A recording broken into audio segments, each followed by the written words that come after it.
Good morning, सत श्री अकाल, राम राम, अस्सलाम वालेकुम। Welcome back to Maa classes Hushepur. This is Rajesh. कैसे हैं आप सब? उम्मीद है आप सब बिल्कुल अच्छे होंगे, जहां होंगे मस्त होंगे।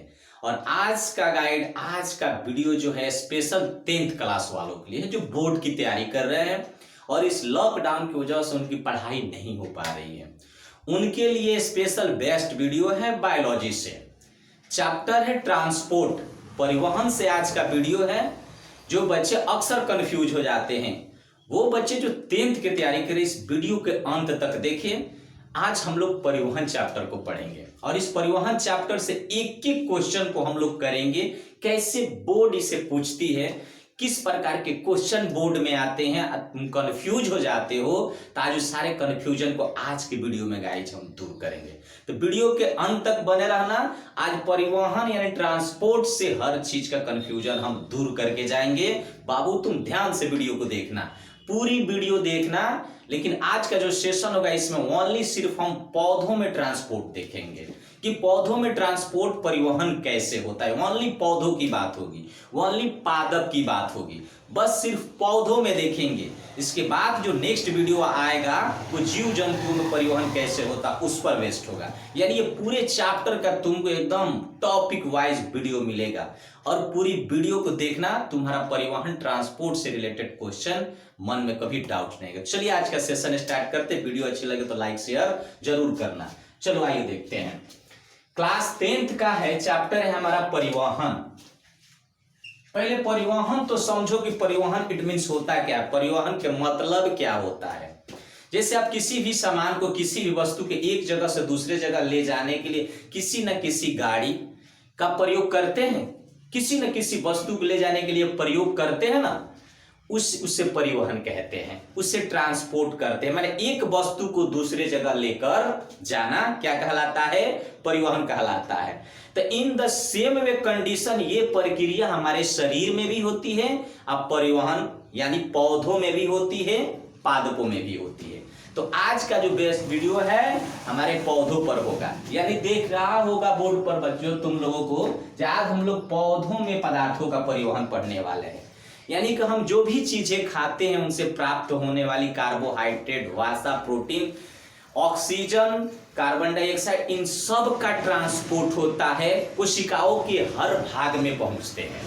तो इनको कौन लेकर जाता है, कौन इसे पहुंचाता है, फिर इसको जो अपशिष्ट होती हैं, जो अनावश्यक चीजें होती हैं, यानी जो कि हानिकारक चीजें होती है, उसको बाहर कौन लेकर आता है, इन सारी प्रक्रियाओं को आज के वीडियो में गाइस हम लोग जानेंगे गाइस। तो सबसे पहले आपसे कोई परिवहन का परिभाषा पूछ दे, परिवहन क्या है, तो कैसे उसका आंसर दोगे? देखो बोर्ड पे दिखेगा, जो उपयोगी पदार्थों को उनके मूल स्रोतों से शरीर की प्रत्येक कोशिका तक पहुंचाने की क्रिया क्या कहलाती है? परिवहन कहलाती है। एक लाइन और उसमें जोड़ सकते हो, कॉपी पेन लेके बैठ जाओ, नोट करो, एक एक पॉइंट नोट करो। मैं एक एक पॉइंट नोट भी कराऊंगा, घबराने की जरूरत नहीं है। सबसे पहले परिवहन समझ लो। जब परिवहन तुम्हारा कंसेप्ट क्लियर हो जाएगा ना, परिवहन से रिलेटेड कोई डाउट तुम्हारे मन में नहीं रहेगा। क्या बोले कि उपयोगी पदार्थों को उनके मूल स्रोतों से क्या करना? शरीर की प्रत्येक कोशिका, जैसा कि हम जानते हैं कि हमारे पूरे स्ट्रक्चरल फॉर्मूला है ना, ये पूरे बॉडी की बनावट किससे हुई है? कोशिकाओं से हुई है। तो सभी कोशिकाओं तक, यानी कि जो चीज हम लोग खाते हैं, खाद्य पदार्थ खाते हैं, उनसे प्राप्त विटामिन, खनिज, लवण, जो भी है, कार्बोहाइड्रेट, वसा, जो भी मिलता है, उसको हर कोशिकाओं तक, जब वो ऊर्जा का रूप धारण कर लेता है, पहुंचाने तथा उनसे अनुपयोगी और हानिकारक पदार्थों को बाहर निकालना, यानी उसके गंतव्य स्थानों तक पहुंचा देना क्या कहलाता है? परिवहन कहलाता है। इस पॉइंट को नोट कर सकते हो। परिवहन किसे कहते हैं, इसे नोट कर सकते हो। यानी कि जो भी हम चीजें खाते हैं, जो ऊर्जा का रूप धारण करता है, तो कोशिकाओं का हर भागों तक पहुंचाना और उसमें जो हानिकारक पदार्थ है उसको बाहर निकाल देना ही प्रक्रिया क्या कहलाती है? परिवहन कहलाती है, ट्रांसपोर्ट कहलाती है। नोट कर लो। चलो सबसे पहले ये परिवहन हम देखेंगे पौधों में, कि पौधों में परिवहन कैसे होता है, पदार्थों का परिवहन कैसे होता है। तो सबसे पहले आओ हम एक कोशिकीय जीव की बात करेंगे। एक कोशिकीय जीव की बात होती है तो इसमें कौन कौन आ जाते हैं? क्लेमाइडोमोनास और यूग्लिन। ये चैप्टर यानी कि एक कोशिकीय जीव जो है ये क्लेमाइडोमोनास और यूग्लिना, इनमें जो परिवहन की प्रक्रिया होती है बहुत छोटी चीज है, विसरण द्वारा होता है। ये विसरण द्वारा क्या करते हैं, अपना परिवहन का कार्य कर लेते हैं। क्योंकि इनके पास कोई निश्चित अंग तंत्र नहीं होता है जो कि मतलब कि ये परिवहन करे, ये क्या करती है, विसरण से किसी न किसी स्थान से सटकर, किसी न किसी वस्तु से सटकर ये अपना क्या कर लेते हैं, परिवहन का कार्य कर लेते हैं। यानी कि जो भी इनके पदार्थ जो भोज के रूप में गए होते हैं उस ऊर्जा को अपने लिए क्या कर लेते हैं, रख लेते हैं। जो अपशिष्ट होती है विसरण के माध्यम से उसको त्याग देते हैं, ऐसा होता है।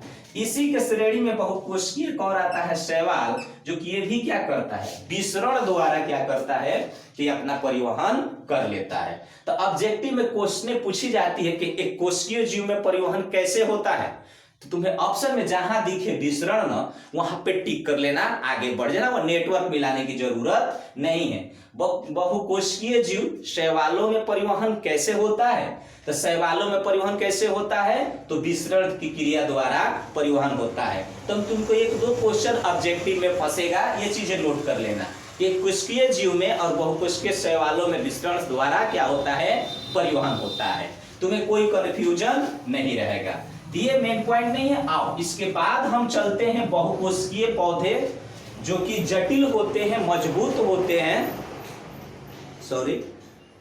जटिल और मजबूत होते हैं, उनमें परिवहन कैसे होता है। तुमको इस साइड से थोड़ा ध्यान हटा के इस साइड आ जाओ कि बहुकोशिकीय पौधे जो जटिल होते हैं, काष्ठीय होते हैं, मजबूत होते हैं, जो बड़े बड़े वृक्ष हैं, वो कैसे परिवहन करते हैं, ये पौधे कैसे परिवहन करते हैं। तो तुम कई बार इस चीज को क्लास में भी पढ़े होगे, बुक से भी पढ़ा होगा, लेकिन कंसेप्ट तुमको क्लियर नहीं हो पाता है बाबू। लेकिन इस वीडियो को देखने के बाद तुम्हारा कंसेप्ट क्लियर हो जाएगा। चलो आओ देखते हैं। बहुकोशिकीय पौधों में जो जटिल होते हैं, काष्ठीय होते, बड़े बड़े पौधे जो होते हैं, उनमें दो चीजें पाई जाती है, जाइलम नोट कर सकते हो और फ्लोएम। ये दोनों क्या करता है कि परिवहन का काम करता है, परिवहन तंत्र का काम करता है। यानी कि ये खाद्य पदार्थों को उनमें जो भी के नाम से हम जानते हैं। तो फ्लोएम क्या करता है कि जब पत्तियां, ऑलरेडी हम जानते हैं कि पौधे के किस भाग में भोजन बनता है, जरा गेस करो तो, पौधे के पत्तियों में भोजन बनता है। पौधा जो होता है अपने पत्तियों में ही क्या करता है, भोजन को बनाता है। जब पत्तियां भोजन बनाती है तो उस भोजन को यानी उस खाद्य पदार्थ को ये फ्लोएम क्या करता है, पौधा के हर भागों में लेके जाता है। तो दोनों का काम पता चल गया। तो पत्तियों से लेकर पौधों के हर भाग तक पॉइंट को नोट कर सकते हो। फ्लोएम का क्या कार्य है, आपसे बोर्ड पूछे कि फ्लोएम के कार्य बताओ, तो कैसे बताओगे कि फ्लोएम के निम्नलिखित कार्य है। पत्तियों में जो खाद्य पदार्थ, जो भोजन तैयार होते हैं, ये पौधे के हर भागों में लेकर कौन जाता है, तो फ्लोएम जाता है। और ये क्या करता है कि पत्तियों में जो बना हुआ भोजन रहता है उसको हर भागों में पहुंचाता है और जड़ तक पहुंचाता है। इन दोनों को, जाइलम और फ्लोएम को, संवहन बंडल के भी नाम से हम लोग जानते हैं। तो इस पॉइंट को नोट कर सकते हो। बोर्ड बाय द वे आपसे क्वेश्चन पूछती है कि बहुकोशिकीय पौधों में परिवहन कैसे होता है, तो कैसे लिख सकते हो कि बहुकोशिकीय पौधों में परिवहन निम्नलिखित तरीके से होता है। इसके लिए दो संवहन ऊतक है, दो संवहन बंडल है जो कि पौधे के हर भागों में पाए जाते हैं, जिनका नाम है जाइलम और फ्लोएम। जाइलम क्या करता है कि जड़ से जल को लेकर पत्तियों तक जाता है, और फ्लोएम क्या करता है, जो पत्तियां भोजन बना लेती है, जो भोज तैयार कर लेती है, उसको हर भागों से, पत्तियों से हर भागों से लेके जड़ तक जाती है। ये काम है जाइलम और फ्लोएम का। तो बहुकोशिकीय पौधों में क्या होता है कि जाइलम और फ्लोएम ही क्या करते हैं, परिवहन का, ट्रांसपोर्टेशन का काम, यानी ट्रांसपोर्ट का काम करते हैं, जाइलम और फ्लोएम। ओके, इतना पॉइंट को नोट कर सकते हो। चलिए आइए देखिए, नोट कर लिए होंगे। तो क्या करता है जाइलम, जल और खनिज पदार्थों को जड़ से पत्तियों तक पहुंचाता है, और जब भोजन तैयार हो जाता है पत्तियों में तो क्या करता है, फ्लोएम खाद्य पदार्थों को लेकर पत्तियों से हर भागों से जड़ों तक पहुंचाता है। ये जाइलम की जो कोशिकाएं होती है ना गाइस, नोट कर लो, कॉपी पेन लेके बैठो तो नोट कर लो कि जाइलम की जो कोशिकाएं होती है मृत होती है, मरी हुई होती है। बाय द वे क्या करता है बोर्ड आपसे पूछती है जो जाइलम और फ्लोएम में अंतर बताएं। मृत कोशिकाएं होती है, इसकी कोशिकाएं जो होती है मृत होती है, और फ्लोएम की जो कोशिकाएं होती है जीवित कोशिकाएं होती है, जीवित कोशिकाएं होती है। राइट कर सकते हो, जीवित कोशिकाएं होती है। यानी कि आपसे अंतर पूछे बोर्ड कि जाइलम और फ्लोएम में क्या अंतर है, तो जाइलम क्या करता है, खनिज पदार्थों को, जल में मिले हुए खनिज पदार्थों को जड़ से लेकर पत्तियों तक जाता है। इसकी कोशिकाएं जो होती है मृत होती है। फ्लोएम में लिख सकते हैं ये पत्तियों में बने खाद्य पदार्थों को पत्तियों से लेकर जड़ तक, पौधों के हर भागों तक जाता है, और इसकी कोशिकाएं जो होती है जीवित कोशिकाएं होती है। तो गाइस दोस्त, मेरे प्यारे स्टूडेंटों, ये चीज को समझ चुके हो कि कैसे होता है पौधों में ट्रांसपोर्ट, परिवहन कैसे होता है, जो भी इनके खाद्य पदार्थ होते हैं पौधों के हर भागों में कैसे पहुंचते हैं। ओके, तो इसके बाद हम आते हैं कि भाई इसमें भी तो कुछ अपशिष्टें हो सकती है। पौधा जब अपना भोजन बनाता है तो जो भी अपशिष्टें होती है वो कैसे बाहर आता है, तो इस प्रक्रिया को हम नाम से जानते हैं। यानी कि पौधा जब अपना भोजन बनाया तो भोजन बनाने के दौरान जो चीजें उसकी, यहां भी देख सकते हो कि उपयोगी पदार्थों को मूल स्रोतों से शरीर तक प्रत्येक कोशिका तक पहुंचाना। तब मान लीजिए इसका मूल स्रोत है जो भोजन है, कोशिकाओं तक पहुंच गया, हर भागों में पहुंच गया, तो जो अपशिष्टें बची, जो हानिकारक है, वो क्या हो सकती है, उसको हम क्या कहते हैं भाई, तो नोट कर सकते हो, उसको हम वाष्पोत्सर्जन के नाम से जानते हैं। वाष्पोत्सर्जन के नाम से हम जानते हैं, नोट कर सकते हो। जो पौधों को अपशिष्ट किस रूप में बाहर आता है, तो वाष्पोत्सर्जन के रूप में बाहर आता है। वाष्पोत्सर्जन क्या है, तो पौधा अपने वायु भागों से जल का त्याग करते हैं।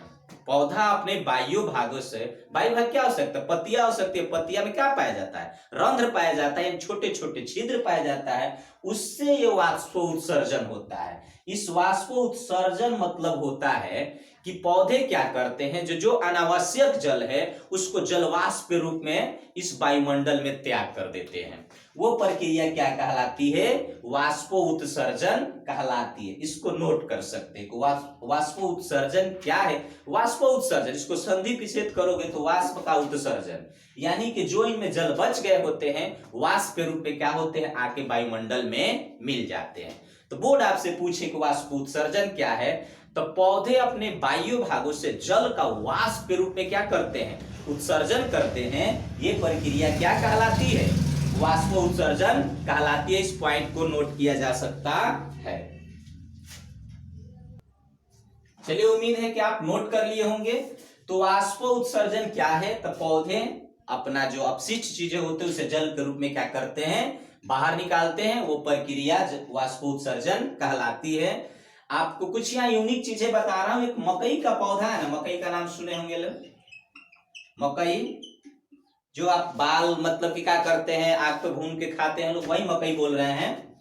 कि एक मकई का जो पौधा है ना, प्रतिदिन लगभग 3 से 4 लीटर जल क्या करता है, वाष्पोत्सर्जन करता है। पॉइंट को नोट कर सकते हो।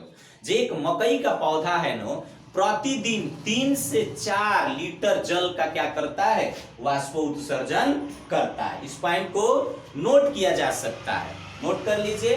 वाष्पोत्सर्जन में एक मकई का पौधा 3 से 4 लीटर क्या करता है कि जल का उत्सर्जन, वाष्पोत्सर्जन करता है। हो गया। उसके बाद सेब का पौधा है जो 10 से 12 लीटर प्रतिदिन क्या करता है कि वाष्पोत्सर्जन जल का करता है। सेब का पौधा, एप्पल जिसको सेब आप कहते हैं, ये पौधा एक दिन में यानी प्रतिदिन में 10 से 12 लीटर जल का क्या करता है, वाष्पोत्सर्जन करता है। इस पॉइंट को भी नोट कर लो, ऑब्जेक्टिव में पूछा जा सकता है। इसका स्क्रीनशॉट भी ले सकते हो। चलिए, उसके बाद देखिए 10 से 12 यानी 20 लीटर तक सेब वाला जा सकता है। सेब का पौधा 10 से 12-20 लीटर यानी मिनिमम मतलब मैक्सिमम 20 लीटर तक क्या करता है, प्रतिदिन जल का त्याग कर सकता है।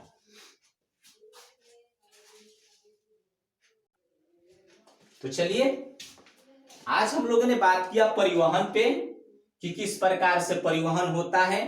फिर से थोड़ा मैं आपको संक्षेप में बता दूं कि परिवहन क्या है। कि जो चीज भी हम खाते हैं वो पचने के बाद यानी वो विटामिन के रूप में तब्दील हो जाता है, ऊर्जा के रूप में तब्दील होता है, हमारे शरीर का हर कोशिकाओं में लेकर एक तंत्र होता है जिसे हम परिवहन तंत्र कहते हैं, लेके जाता है। तो सबसे पहले हम इस ट्रांसपोर्टेशन को देखें, ट्रांसपोर्ट को देखें। एक कोशिकीय जीव में तो देखिए कलेमाइडोमोनास है जो एक कोशिकीय जीव है, पौधा है यूग्लिना है, जिसमें विसरण द्वारा क्या होता है कि परिवहन का कार्य होता है। बहुकोशिकीय शैवाल है जो जिसमें भी क्या होता है कि विसरण द्वारा ही परिवहन का कार्य होता है।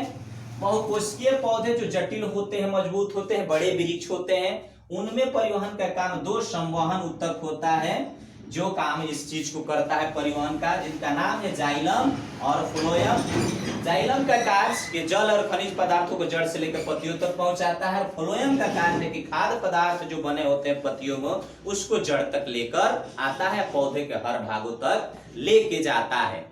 तो ये आज का क्लास था परिवहन का। ओनली हमने पौधों पर देखा, अभी जीवों पर नहीं देखा हमने, ओनली पौधों में देखे कि परिवहन कैसे होता है। अगर आज का सेशन मेरे जितने भी स्टूडेंट हैं मुझे देखने वाले, अगर ये सेशन पसंद आया होगा तो कमेंट बॉक्स में लिख के जरूर बताना, और वीडियो को लाइक शेयर करना कि जो लॉकडाउन में जिन बच्चों को पढ़ाई नहीं हो पा रही हो वो भी इससे पढ़ ले, उसको भी कुछ बेनिफिट मिल जाए। तो मिलते हैं फिर हम अगले वीडियो में नेक्स्ट टॉपिक बायोलॉजी का लेकर, जीवों में परिवहन। तब तक ले मुझे आज्ञा दीजिए, फिर मिलते हैं हम